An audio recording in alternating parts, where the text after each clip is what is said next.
மகாபாரதம் இது வெறும் போர் பற்றிய கதை அல்ல. இது காலத்தால் அழியாத தர்மத்தின் சாட்சியம். குருச்சேத்திர போர்க்களத்தில் லட்சக்கணக்கான வீரர்கள் மடிவதற்கு பல ஆண்டுகளுக்கு முன்னால் ஒரு நிசப்தமான நதிக்கரையில் இந்த மாபெரும் காவியம் தொடங்கியது. ஹஸ்தினாபுரத்தின் மாமன்னன் சாந்தனு வேட்டையாடச் சென்றபோது கங்கை நதிக்கரையில் ஒரு பேரழகியை காண்கிறான்.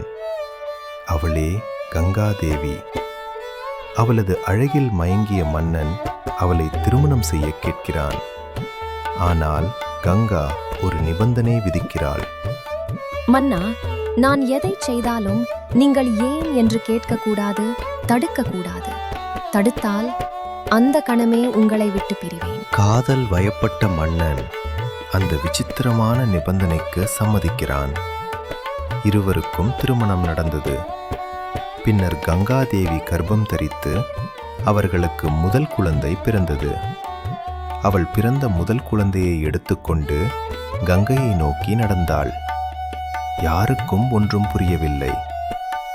கங்கை நதிக்கரையை அடைந்த அவள் தான் பெற்றெடுத்த அந்த பிஞ்சு பாலகனை சற்றும் தயக்கமின்றி ஆற்று வெள்ளத்தில் வீசினாள்.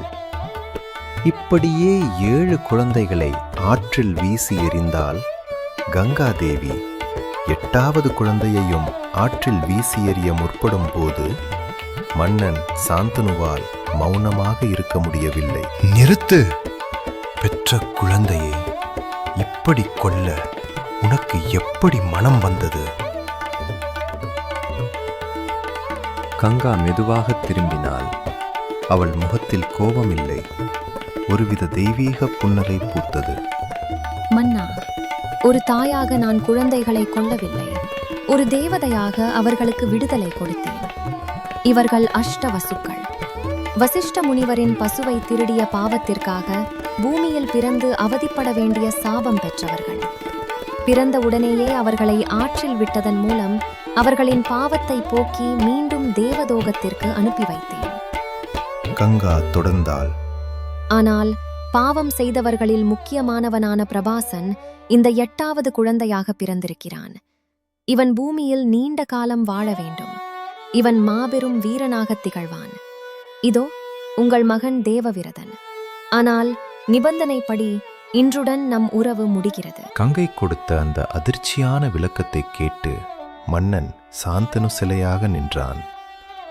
தான் செய்த தவறுக்காக வருந்துவதா, அல்லது தன் வம்சம் தழைக்க ஒரு மகன் கிடைத்து விட்டான் என்று மகிழ்வதா என்று அவனுக்கு தெரியவில்லை. நிபந்தனைப்படி கங்காதேவி அங்கிருந்து மறைந்தாள். தேவவிரதனை தன்னோடு அழைத்துச் சென்றாள்.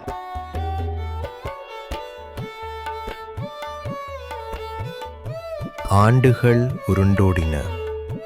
கங்கையின் மடியில் வளர்ந்த தேவவிரதன் வசிஷ்ட முனிவரிடம் வேதங்களையும் பரசுராமரிடம் வில்வித்தையையும் கற்று நிகரற்ற வீரனாக வளர்ந்தான். ஒரு நாள் அதே கங்கை நதிக்கரையில் பாயும் ஆற்றையே தனது அம்புகளால் தடுத்து நிறுத்திய ஒரு இளைஞனைக் கண்டு சாந்தனு வியந்தான். அவன் வேறு யாரும் அல்ல, அவனது மகன் தேவவிரதன். கங்கை தன் மகனை சாந்தனுவிடம் ஒப்படைத்தாள். ஹஸ்தினாபுரத்தின் இளவரசனாக தேவவிரதன் முடிசூட்டப்பட்டான். மக்கள் மகிழ்ச்சியில் திளைத்தனர். ஆனால் விதி மீண்டும் ஒரு விளையாட்டை தொடங்கியது. மீண்டும் ஒரு முறை வேட்டையாடச் சென்ற சாந்தனு யமுனை நதிக்கரையில் சத்யவதி என்ற பெண்ணை கண்டான். மீனவ பெண்ணான அவளது அழகில் மயங்கிய மன்னன் அவளை திருமணம் செய்ய விரும்பினான். ஆனால் இங்கேதான் மகாபாரதத்தின் தலையெழுத்தையே மாற்றப் போகும் அந்த நிபந்தனை பிறந்தது. சத்யவதியின் தந்தை ஒரு நிபந்தனை விதித்தார். மன்னா, என் மகளுக்கு பிறக்கும் குழந்தையே ஹஸ்தினாபுரத்தின் அடுத்த மன்னனாக வேண்டும். தேவவிரதன் அரசராகக் கூடாது. சந்தனு மகாராஜாவிற்கு இது ஒரு பேரிடியாக அமைந்தது. ஏற்கனவே தன் மூத்த மகன் தேவவிரதன் பீஷ்மர் மீது மிகுந்த பாசம் கொண்டிருந்ததாலும் அவன் ஒரு சிறந்த வீரன் மற்றும் தகுதியான இளவரசன் என்பதாலும் அவனது உரிமையை பறிக்க சந்தனு விரும்பவில்லை. சத்தியவதியின் தந்தையின் நிபந்தனையை ஏற்க முடியாமல் மிகுந்த மனவேதனையுடன் அரண்மனை திரும்பினார் சந்தனு. அவரது உடல்நிலை மற்றும் மனநிலையில் ஏற்பட்ட மாற்றத்தை கவனித்த தேவவிரதன் அதன் காரணத்தை அறிந்து கொள்ள முற்பட்டான். தன் தந்தையின் அமைதிக்கும் துயரத்திற்கு பின்னால் இருக்கும் காரணங்களை தேரோட்டியின் மூலம் தெரிந்து கொண்ட தேவவிரதன் நேராக சத்தியவதியின் தந்தை தாசராஜனை சந்தித்தான். தாசராஜரே, என் தந்தை உங்கள் மகளை விரும்புகிறார். அவருக்கு உங்கள் மகளை திருமணம் செய்து கொடுங்கள் என்று வேண்டினான். தாசராஜன் குரூரமான ஒரு நிபந்தனையை விதித்தார். இளவரசே, நீங்கள் இருக்கும்போது என் மகள் வயிற்றுப்பிள்ளைக்கு இந்த நாடு கிடைக்காது. நாளை என் பேரன் மன்னனாக முடியாது என்றார். கொஞ்சமும் யோசிக்கவில்லை அந்த மாவீரன். இதோ உறுதியளிக்கிறேன், உங்கள் மகள் வயிற்றுப்பிள்ளையே ஹஸ்தினாபுரத்தின் மன்னனாவான். நான் அரசுரிமையை துறக்கிறேன் என்றான் தேவவிரதன். ஆனால் தாசராஜனின் பேராசை அத்துடன் நிற்கவில்லை. நீ உன் உரிமையை விட்டுத்தரலாம், ஆனால் உனக்கு பிறக்கும் பிள்ளைகள் நாளை என் பேரன்களுடன் சண்டையிட மாட்டார்கள் என்பது என்ன நிச்சயம் என்று கேட்டார். அப்போதுதான் அந்த பயங்கரமான சபதம் பிறந்தது. தேவவிரதன் வானத்தை பார்த்து தன் கையை உயர்த்தினான். ஐம்பூதங்களே சாட்சி, இதோ நான் மற்றுமொரு சத்தியம் செய்கிறேன். என் வாழ்நாள் முழுவதும் நான் பிரம்மச்சாரியாக இருப்பேன். நான் திருமணம் செய்து கொள்ள மாட்டேன். என் தந்தைக்கும் சத்தியவதிக்கும் பிறக்கும் வம்சத்தை காக்கும் ஒரு காவலனாக மட்டுமே நான் இருப்பேன்.